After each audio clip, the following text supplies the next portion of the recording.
For more than a decade, we've been helping people reunite with missing family. What's this? It's not a crutch.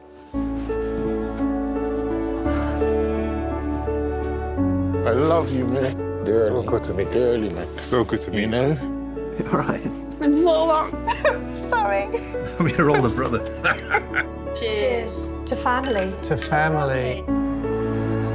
But this time, we face a huge obstacle. An illegal practice in Ireland that went on for almost a century.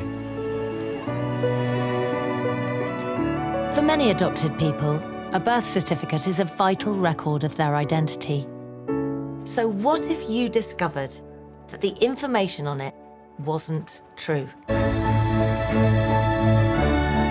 In this special episode of Long Lost Family, we follow the stories of two men, both of them born in Ireland, to unmarried mothers at a time when having children outside of marriage was seen as sinful, and the Catholic Church went to great lengths to cover it up.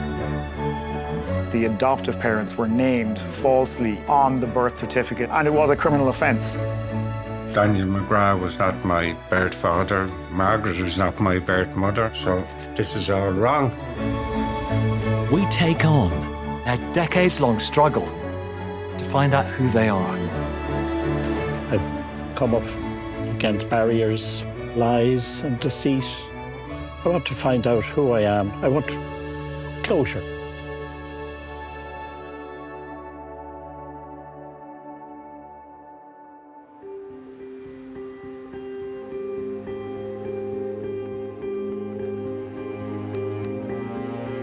I really don't know who my birth parents are because of the fictional information. Arthur Fitzharris first applied to Long Lost Family in 2018. But my birth mother was not named on that birth certificate. I want to find out, who am I? You know, who are my parents? Who were they? I mean, I have a strong urge to get to the bottom of this now. I just feel that you're my last hope. We knew that Arthur's search would be a difficult one.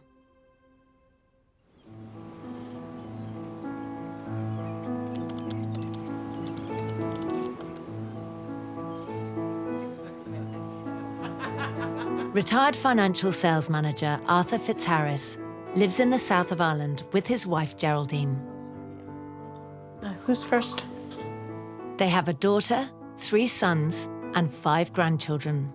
My wife and my children are my life, you know, and my kids are very supportive and they're very loving. After all these years, wouldn't it be great if you found out that you had aunts and uncles and cousins? Yeah. You know, might even look like Papa. Just the boys, not the girls. Arthur was adopted aged 5, but has no idea about his life from birth until that point. In 2001, he began the search for his birth parents by asking to see his adoption file. He was told he had no right by law to see it, but he was allowed to have a summary. Another one there from the adoption board. You were born in a nursing home in Dublin in 1947. Your birth was registered directly into the name of a couple with whom you were placed. Arthur discovered that as a baby, he was first placed with foster parents on the Isle of Man. So the couple I was placed with were registered as being my parents, but they weren't my biological parents. The couple, on realising that you had been thus registered, reported the matter to the police. Birth registration was subsequently cancelled. Unfortunately, there is no information available on your birth mother or birth family. I was dumbfounded. Arthur had discovered that he had started life with a completely false identity. Entry contained fictitious information as to parentage. That horrified me. Nice. It told me absolutely nothing, you know, as to who I am. We got none of the answers we wanted. I was up against a brick wall. There's no indication why the foster parents notified the police. But when Arthur was 5, he was removed from their care, left the Isle of Man, and returned to Ireland. My earliest memory was coming back to Ireland. I trying to put my hand out through the window of the plane to feel the clouds, you know, the fluffy clouds, and then realising I couldn't put my hand out through the window.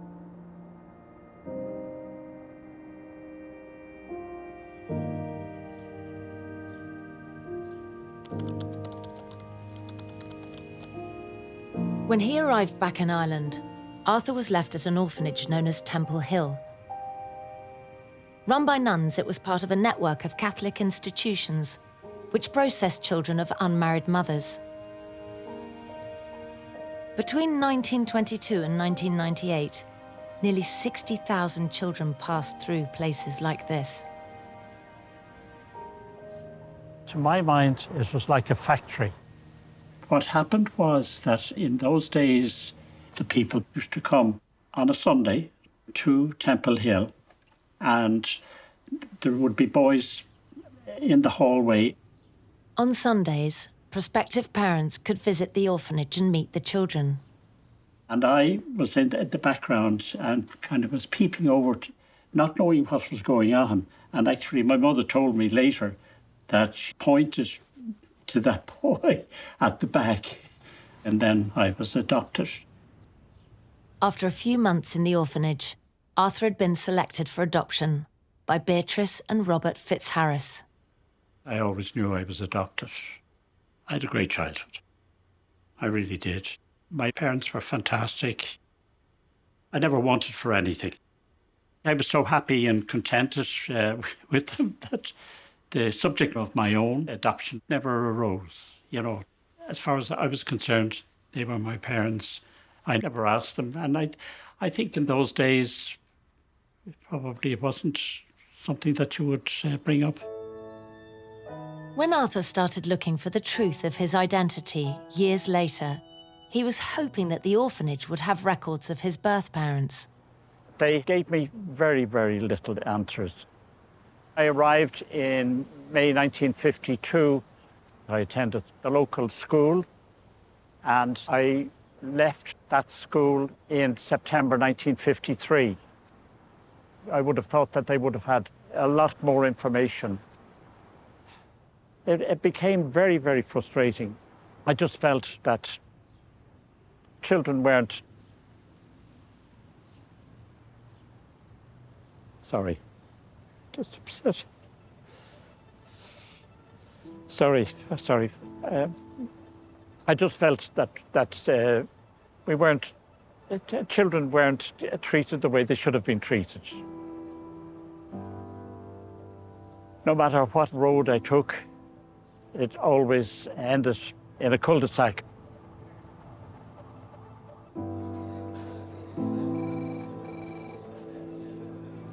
Arthur's search for his birth parents seems exceptionally frustrating, but in fact, he's one of hundreds, if not thousands, of people in Ireland whose birth certificates were registered in their adoptive parents' names.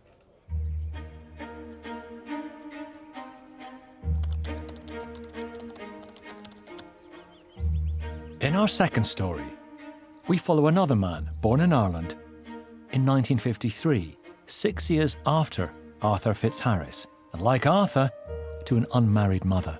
What makes it?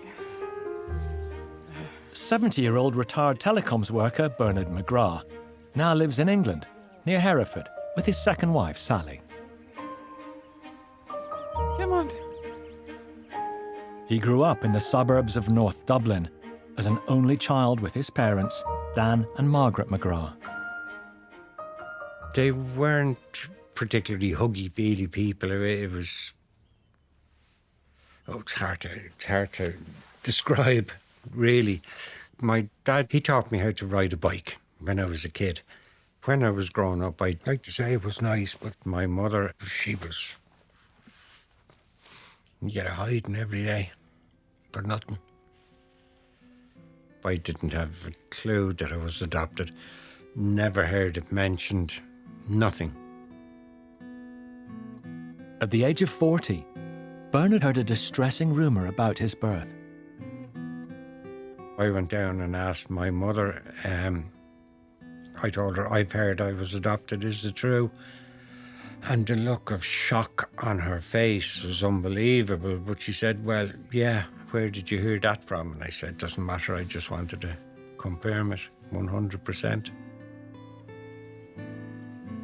Bernard learned that he'd been collected as a baby from the nursery at Temple Hill, the Catholic orphanage where 5-year-old Arthur was housed at around the same time.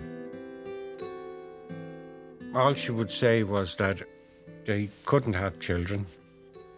She had an aunt who was a mother superior who arranged the whole thing. So she went over and she was brought into a room with 3 cots in it, and she was saying, which one would you like? My adopted mother didn't have any information about my birth parents at all. She was never told anything. My world just imploded. All of a sudden, your whole life just changes. You think, who am I? I was this person, but now I'm somebody totally different.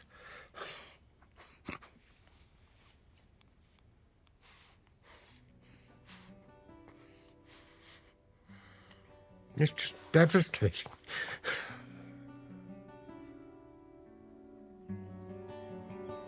And there was another revelation to come when Bernard ordered his birth certificate, so he could find out the names of his birth parents. I was shell-shocked when I got this. I said to the girl who gave it to me, I said, this is a false document. I said, the information on it is incorrect. And she said, well, no, that's what's in the record. And I said, well, I've just found out I was adopted. Daniel McGrath was not my birth father. Margaret was not my birth mother. So this is all wrong. I was hoping they would go back and find my proper birth certificate with different name on it. But it didn't happen. That was the only registration that was made for me. It took over his life for 30 years. And if you look at the birth certificate, it says to alter this document is a serious offence. Was it not a serious offence to write it in the first place? Why have I got this piece of paper that's a lie and not the real thing, you know, the real information? Where are my birth parents? Who am I? Where did I come from?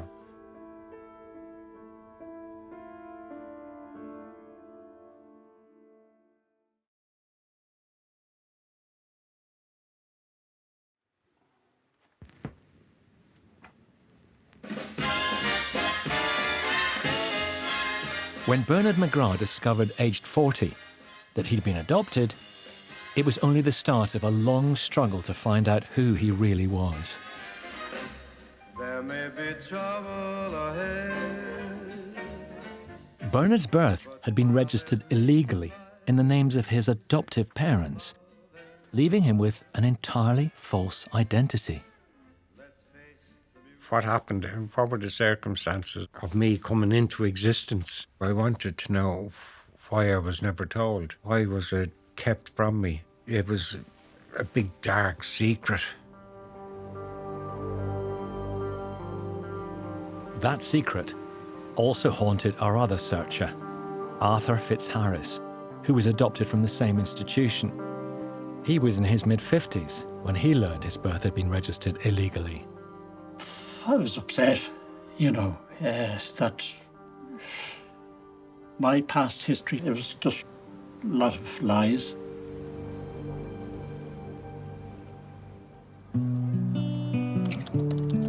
Arthur and Bernard are part of a much bigger story. The full truth about the Irish babies born to unmarried mothers who were illegally registered at birth is only just emerging. Having found my own birth mother, who was also an unmarried Irish woman, I can relate to both Bernard and Arthur's stories. But unlike them, my birth mother's name was on my birth certificate, as it should have been. So what was it about Ireland that allowed birth certificates to be registered illegally? I'm meeting one of the leading experts in Irish adoption law. Hi, Connor. Hi, Nicky. Good to meet you. You too. So, can you explain, Connor, what is an illegal birth registration? So an illegal birth registration is where a child is placed with parents other than its own parents to be raised by them as adoptive parents, but no formal adoption order took place. Instead, what happened was that the adoptive parents were named falsely and illegally on the birth certificate and the register of births as the natural parents of the child, as if the child had been born to them. And it was a criminal offence to enter false information into the register of births. When did it become a criminal offence? 1874. 1874? So, all material times it was a criminal offence to do this. But yet this practice was relatively widespread during the 50s, 60s, 70s in Ireland. In 20th century Ireland, women who became pregnant out of wedlock were often forced to give birth in now infamous mother and baby homes. It's not known how many were pressured into giving up their babies for adoption, but nearly 60,000 children were born in institutions like these. The practice of falsely recording the identity of illegitimate children was shrouded in secrecy. Only now is the full scale of it coming to light. What I don't understand is, given that this had been the law since 1874, why the government didn't intervene? Yeah, it's a very interesting question. The absence of state action is one of the sore points, I guess, in all of this. What is heartbreaking is that for a lot of people, this can just be an absolute dead end for anyone who's seeking their identity. Absolutely. And the 150 or so cases that have been identified so far is certainly not the totality, but nobody can say with any accuracy how many more of these cases there are. It could be dozens, it could be hundreds, it could be thousands. But scary, isn't it? It is scary.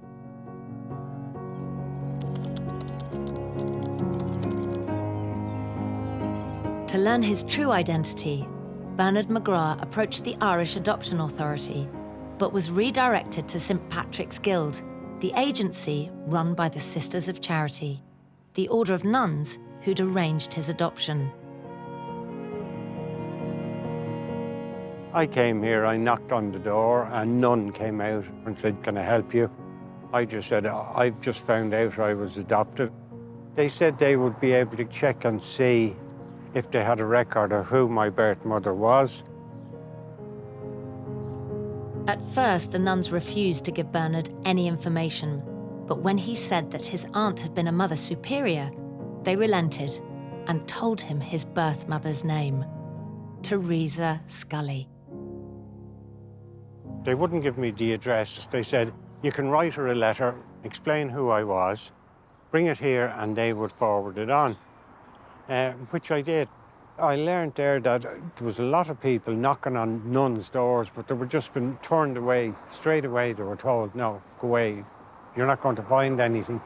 So I considered myself very lucky that I did get information and I did get contact.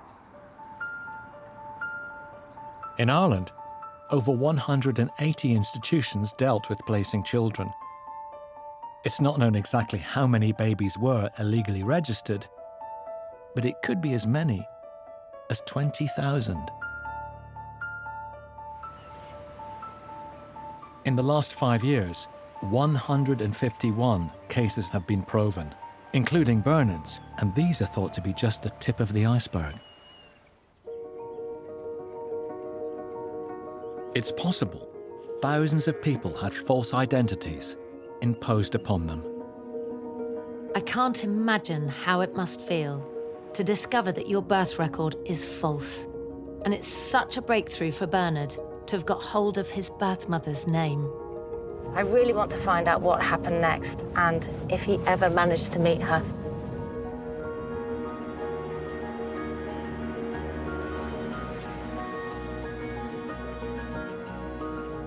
Hi, Bernard. Hi, Davina. How are you? Yeah, really good. It's lovely to meet you. Come in. Come in. Thanks. Thank you so much, Bernard, for talking to me. I mean, I've got so much I want to ask you, but I think, first of all, what was it like when St Patrick's Guild actually finally did give you your birth mother's name? I suppose relief, in a way. They said she was willing to make contact, so I wrote a letter and explained who I was. Where was she? Philadelphia. Wow, that's a long way away. Yeah, well, this is the first letter I got off her. This is October 94. It says, "Dear Bernard, I am so very, very sorry for this long delay to your letter. You have no idea what I felt when I looked at the pictures, especially of the ones of you as a little boy. Oh. My baby that I never seen grow up through the years. I was very sorry that I had to give you up, but I had no option. I had to go away to a home run by the nuns in Tipperary before you were born. It was pretty tough there. I only saw you 3 times and then you were taken to the nursery at Temple Hill, Blackrock. God bless you, and remember, I think of you every day. All my love, Teresa." Can you remember what it felt like reading that letter for the first time? Very emotional. But it was good.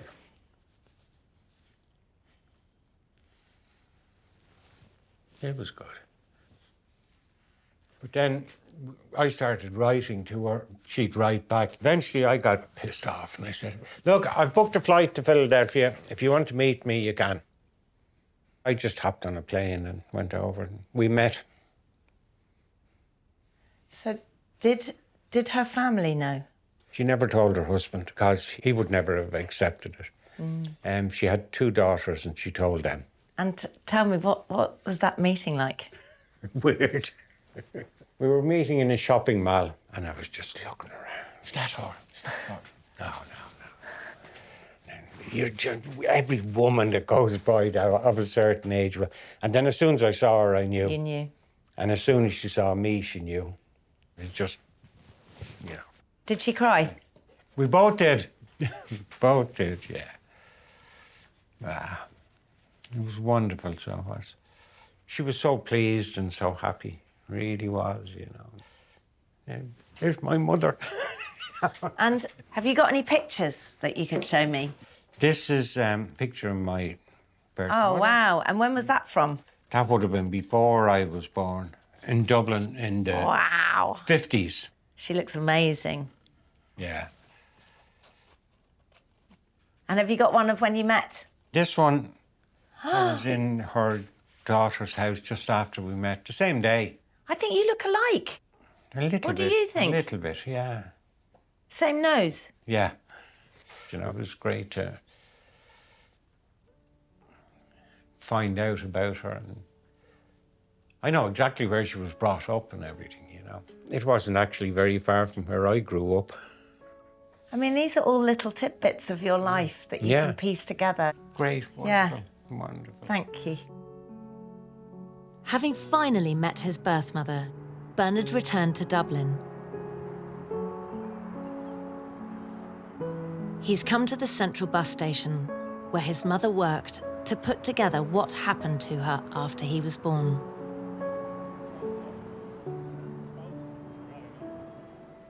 My birth mother, she got a job here in a newsagent's. I have a photograph of her in work in the bus station. My birth mother had to pay for my upkeep. I had copies of the receipts that she had to pay from St. Patrick's Guild. And she had to pay 10 shillings every month, which is equivalent to £150 today, which didn't leave her with a lot back then. They were just profiting on somebody's misery. They were making money out of it. I had been adopted, so there was no need for her to pay at that time. It's not known how much Catholic adoption agencies in Ireland earned from unmarried mothers and the placement of their children, but some estimates put it at hundreds of thousands of pounds. I feel so sorry for what happened to her back then. Girls, women then had absolutely no support. They were treated very, very badly. It actually makes me feel angry that people can be treated like that. It's not right today. It wasn't right back then. They got away with it. It was disgraceful. Bernard's mother sadly died in 2017. But before she died, she told him the name of his birth father. Bernard would face another uphill struggle to find him.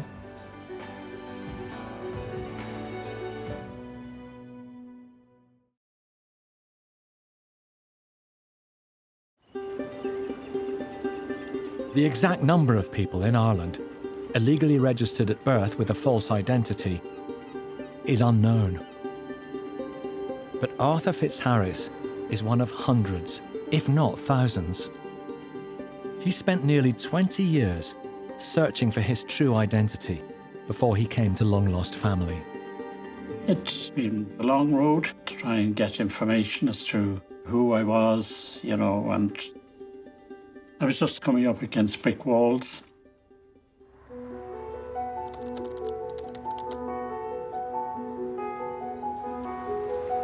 A specialist team has analysed Arthur's DNA, and he's travelled from Ireland to find out more. I'm feeling a bit nervous and excited. It's been a long road. I've come up against barriers, lies and deceit for so many years. I want to find out who I am. I want closure. The secrecy surrounding Arthur's birth and identity make this search exceptionally challenging for our team.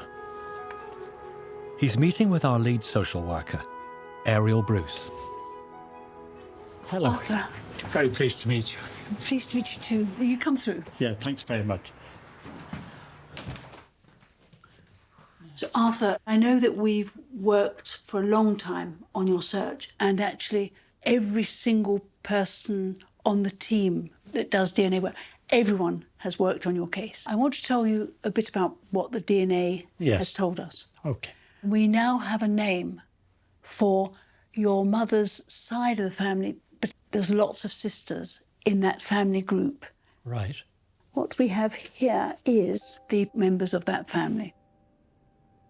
Long Lost Family cannot reveal the full names on screen, as the information around cases like this, even 70 years on, is still so sensitive. But for the very first time in his life, Arthur is seeing the full names and surnames of his birth mother's family. So your birth mother has to have been one of these ladies. Right. But it's been very difficult trying to find out which one your parent could be. Interesting. Now, on your birth father's side, the combination of DNA and other inquiries tells us that this family is your birth father's side. Okay. And we know that this family comes from Waterford. So you're a Waterford boy. Okay. What we ended up knowing is that your birth father has to be one of these three men. All right. John is the only one in Waterford at the right time. I would bet that John is your birth father. Okay. Right. Very interesting. Unfortunately, we really quite struggled to make contact with possible family. We think we found one of them. I wrote but never got a reply. As you know, these things are still quite hidden in families. Very much so, unfortunately. Sometimes when the person themselves, you make an approach, Yes. hopefully family members would be agreeable. I have a lot to digest, a lot to think about, you know, a lot to go through. And of course, I'm very happy to help support you in approaches that you might choose to make. To be honest with you, when I came, you know, I was, well, obviously I want closure. You know, I want closure for not alone just myself, but for my family.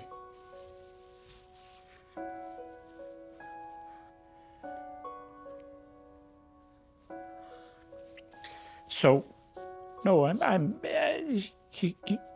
you know, found out things today that I didn't know before. I have a lot to work on. I have. It's unusual for Long Lost Family, but given the huge sensitivities of Arthur's search, our lead social worker, Ariel, thought that a personal approach would be most effective. So, with our team on hand, Arthur and his daughter, Clodagh, will take the search forward. It was a shock to get all this information, and all I wanted to do was to try and see if I could make contact on both sides of the family. I don't think any of us expected what she was going to tell him, and, you know, for 75 years not knowing who you were, where you came from, and to finally have names on a piece of paper to give him an identity was really so important for him. Good job. Yeah, that's great. Would you like some chicken? Please. It was mind-blowing, to be quite honest with you. All right. Very nice. Fortunately, I have a loving daughter. She did some further investigation of detective work. Mum will have you in the kitchen now cooking all the time. We always believed that there was family out there that we would find. Ariel was the one who gave us the tools that we needed. All we needed was names, and as soon as they came back from London, I was straight on it. A lot of people I found through Facebook, Google. Clodagh has reached out to the names that Ariel gave Arthur, including any descendants, and is waiting for them to hopefully get in contact.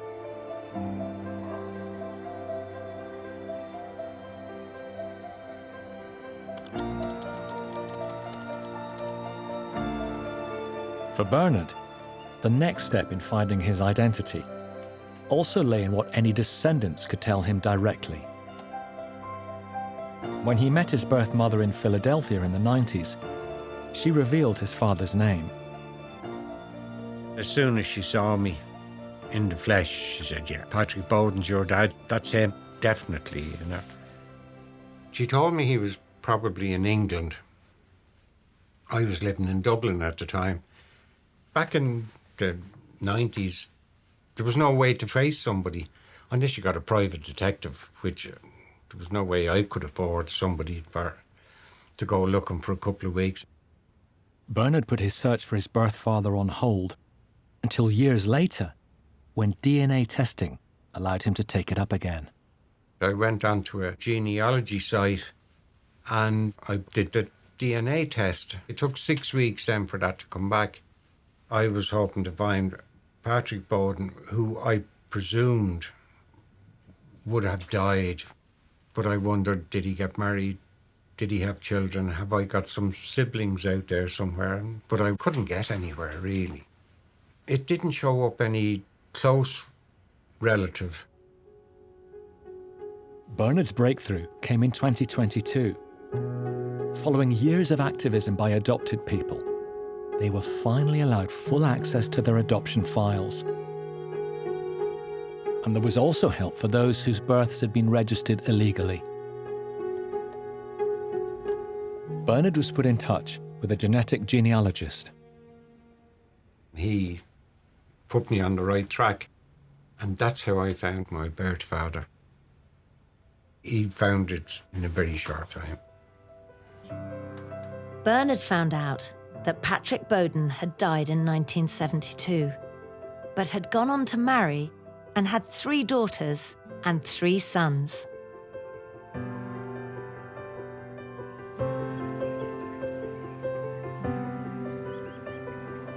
I'm meeting one of Patrick Bowden's children, his eldest daughter, and Bernard's half-sister, Mandy, to find out what happened when Bernard got in touch with her. Hi, Mandy. Hi, Davina. How you doing? All right, thank you. Lovely to meet you. And you too. What an amazing story, discovering a brother. How did Bernard get in touch with you?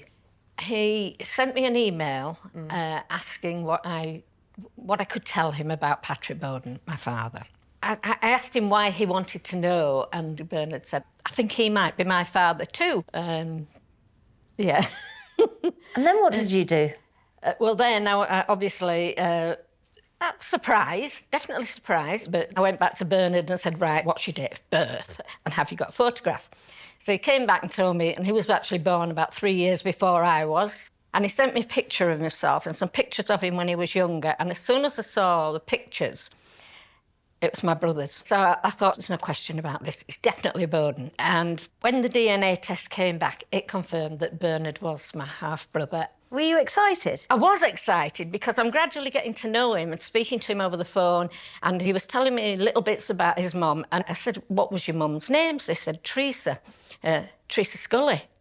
And I said, my dad, when he was young, used to do a bit of ballroom dancing, and his dancing partner was called Terry Scully. Wow. So they obviously had some sort of relationship. Yeah, so... Tell me about your dad. My dad, he was definitely a family man. He'd had a couple of heart attacks, and a lot of his time was spent looking after the rest of us because my mum worked and he was at home. Yeah, so, you know, we grew up in Bradford, hence no Irish accent. And he was a good dad? He was a good dad. Oh, definitely, he was a good dad. We all loved him, obviously. Yeah. But I was only 17 when he died. Oh, I'm sorry. Yeah. That is probably one of the last pictures taken of my dad. That's crazy. I mean, that is Bernard. Do you think he knew about Bernard? No, I don't think he knew for a minute, because if he knew, my mum would have known, and my mum couldn't keep a secret to save her life. But it's worked out rather beautifully in the end, you know. Yeah, absolutely. We all met up last September, except for my sister who lives in Australia. And I have a photograph of me and Bernard when we met up, and I looked and I thought, gosh, it's me without hair. And I think my brothers and sisters realised that Dad would have wanted us to welcome him. And he's so like my dad as well in some of his mannerisms. So in a way, it's like you are making sure that your dad's wishes, had he known about him, I'm been sure, respected. you know. And we're still gradually getting to know each other. I'm absolutely sure we will be really close, yeah.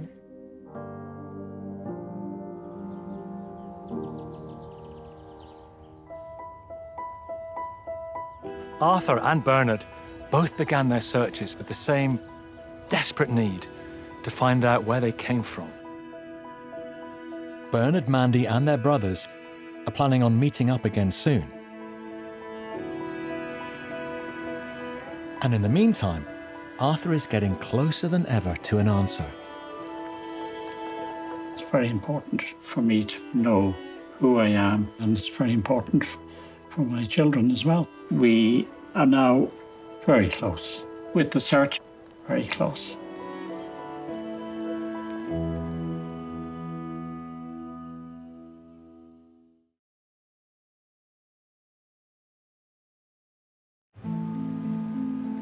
For almost a century, until at least the 1970s, a mass cover-up in Ireland has robbed children of their true identity. Many still have no idea who their parents were. But for Bernard McGrath, the search is over. He has found his paternal half-siblings. Meeting them still feels very special. It's coming through, Hello, stranger. How are you?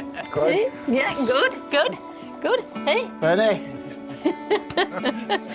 How are you, big brother?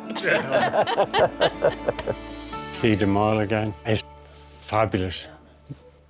I love when we get together. This is only the third time.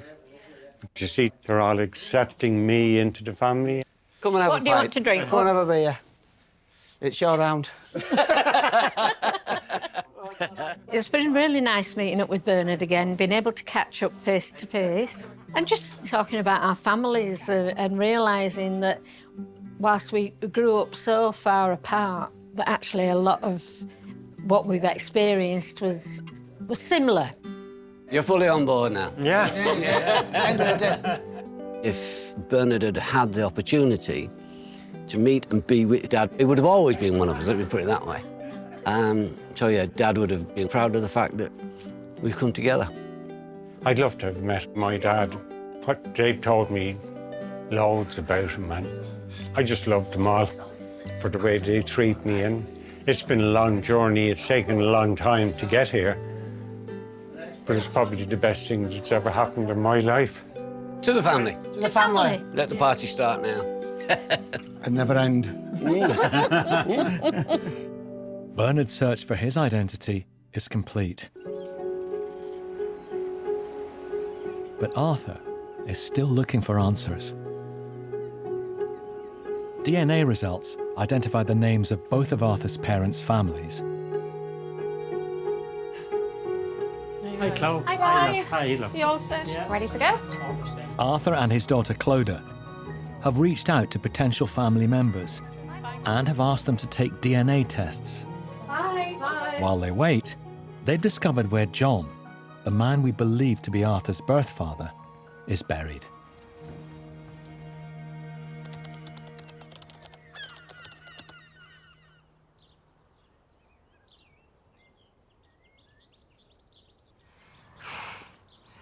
I'm glad you're doing it. Yeah, absolutely. I think it's important for anybody to be able to visit your father's grave. Here you are.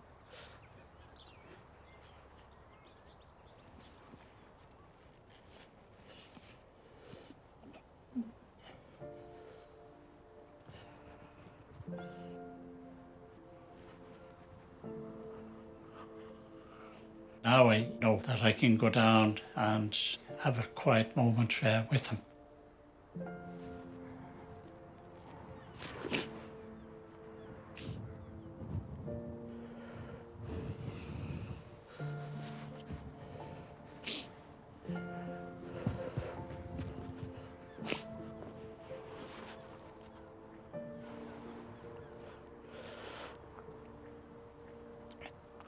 You okay?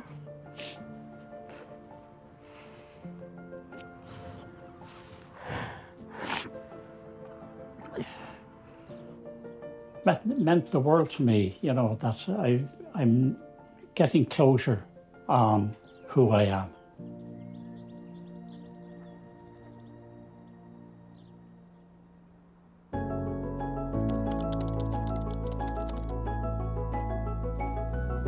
There's been an extremely hopeful development. We all set? All set. Arthur and his wife Geraldine have come to Cork. Oh, thanks. Some cousins on his maternal side have agreed to meet him and share information about the woman who they believe was most likely to be his late mother. I'm going to meet cousins that I didn't know I had, and it's going to be a momentous day for me to meet them, speak to them, find out all about my mother. His daughter Clodagh and his 3 sons have also come to meet the new cousins. The cousins do not wish to be filmed, so Arthur will meet them without the cameras present. I never thought this day would come. I hope that they accept me for who I am.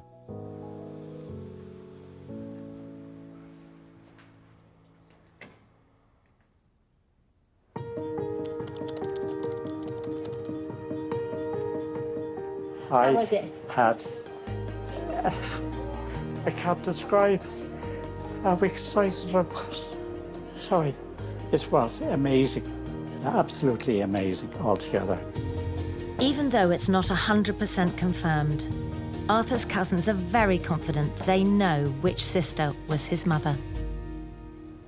As soon as I walked in the room, they said to me, you are who you are. They brought a lot of photos today, and we were able to kind of look at all the sisters together, and there was one that definitely stood out who my dad was the absolute image of. I mean, it's